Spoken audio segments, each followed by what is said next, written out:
one of the problems with postmodernism is that, and this is a big problem, like this is a fatal problem apart from the fact that it's incoherent and there's no value structure in it and it's fundamentally divisive and destructive.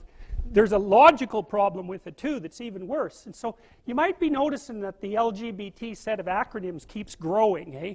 And it's kind of a form of its own parody in some sense. It's like, well, I'm oppressed. It's like, yeah, you are. And, well, I'm oppressed too. Yeah, you're also oppressed. And maybe I'm even oppressing you, being part of this other marginalized group, but at least we share our oppression. Well, I'm also oppressed. Well, so am I. I'm oppressed too.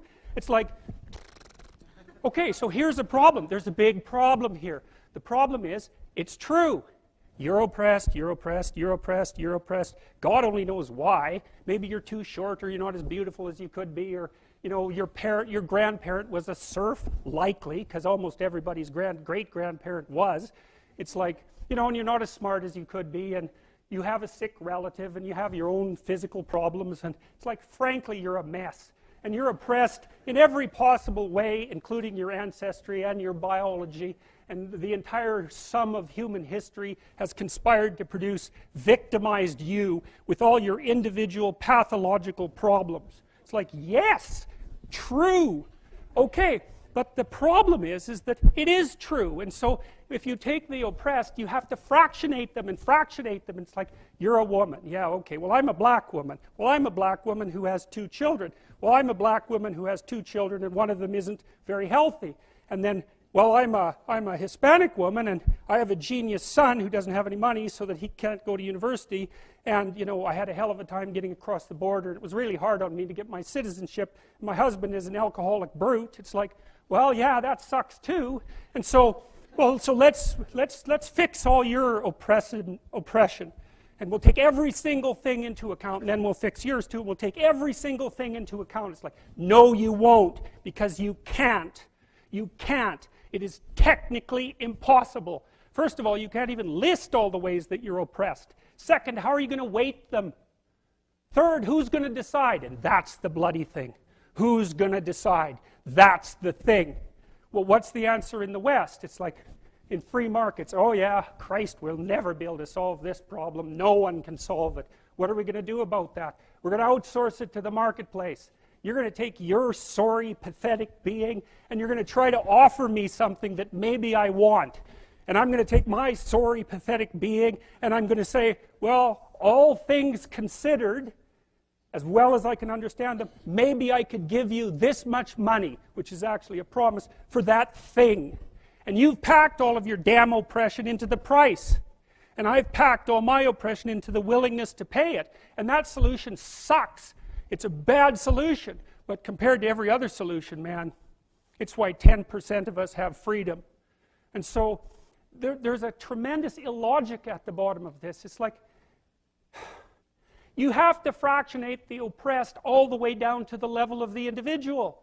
Well, that's what the West figured out. You know, there's a couple of figures who are at the mythological roots of our culture, and you know, people get upset with me because I bring in religious themes, but I understand some things about mythology and religion. And it's not an accident that the axiomatic Western individual is someone who was unfairly nailed to a cross and tortured. It's like, yes, right, exactly.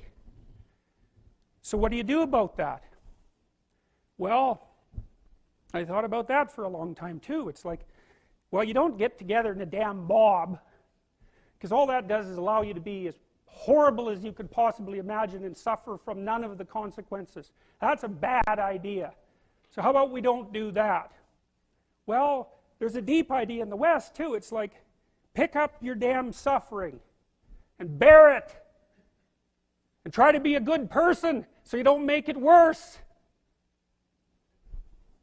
Well, that's a truth, you know. I read a lot about the terrible things that people have done to each other. You just cannot even imagine it. It's so awful. So you don't want to be someone like that. Now, do you have a reason to be? Yes. You have lots of reasons to be. God, there's reasons to be resentful about your existence. Everyone you know is going to die. You know, you too. And there's going to be a fair bit of pain along the way, and lots of it's going to be unfair. It's like, yeah, no wonder you're resentful. It's like act it out and see what happens. You make everything you're complaining about infinitely worse. There's this idea that hell is a bottomless pit, and that's because no matter how bad it is, some stupid son of a bitch like you could figure out a way to make it a lot worse. So you think, well, what do you do about that? Well, you accept it. That's what life is like. It's suffering. That's what the religious people have always said. Life is suffering. Yes. Well, who wants to admit that? Well, just think about it. Well, so what do you do in the face of that suffering? Try to reduce it. Start with yourself. What good are you? Get yourself together for Christ's sake so that when your father dies, you're not whining away in a corner and you can help plan the funeral and you can stand up solidly so that people can rely on you. That's better. Don't be a damn victim. Of course you're a victim. Jesus, obviously. Put yourself together. And then maybe if you put yourself together, you know how to do that. You know what's wrong with you, if you'll admit it. You know there's a few things you could like polish up a little bit that you might even be able to manage in your insufficient present condition. And so you might shine yourself up a little bit, and then your eyes will be a little more open, then you can shine yourself up a little bit more, and then maybe you could bring your family together instead of having them be the hateful, spiteful, neurotic, infighting batch that you're like doomed to spend Christmas with. So then you fix yourself up a little bit, kind of humbly, because, you know, God, you're a fixer-upper if there ever was one. And then you got to figure out, well, can you figure out how to make peace with your idiot brother? And probably not, because he's just as dumb as you, so how the hell are you going to manage that? And so then maybe you get somewhere that way, and your family's sort of functioning, and you find out, well, that kind of relieved a little bit of suffering, although it reduced the opportunities for spiteful revenge, and that's kind of a pain in the neck. And so then you get your family together a little bit, and you're a little clued in then, at least a bit, because you've done something difficult that's actually difficult. You're a little wiser, and so then maybe you could put a tentative finger out beyond the family and try to change some little thing without wrecking it.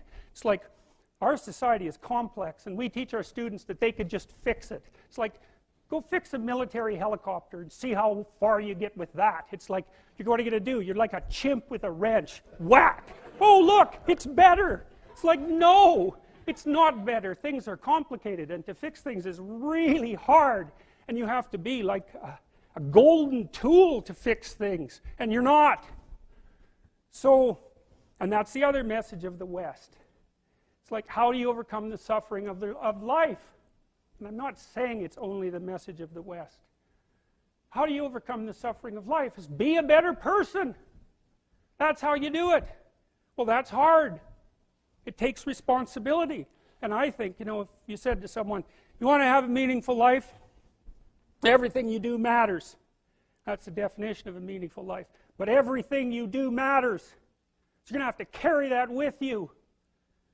Or do you want to just forget about the whole meaning thing, and then you don't have any responsibility because who the hell cares, and you can wander through life doing whatever you want, gratifying impulsive desires for how useful that's going to be, and you're stuck in meaninglessness, but you don't have any responsibility. Which one do you want? Well, ask yourself, which one are you pursuing? And you'll find very rapidly that it isn't the majority of your soul that's pursuing the whole meaning thing, because, well, look what you have to do that. You have to take on the fact that life is suffering. You have to put yourself together in the face of that. Well, that's hard. Christ, it's amazing people can even do it.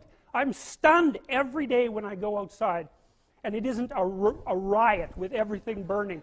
Because really, God, you talk to people, it's like, I knew this guy, he'd been in a motorcycle accident, and it really ruined him, and he was like a linesman, you know, working on the power, and he was working with someone who had Parkinson's disease, and they had complementary inadequacies, and so two of them could do the job of one person, and so they're out there fixing power lines in the freezing cold, despite the fact that one was 3/4 wrecked with a motorcycle accident and the other one had Parkinson's. It's like, that's how our civilization works. It's like, there's all these ruined people out there, they've got problems like you can't believe.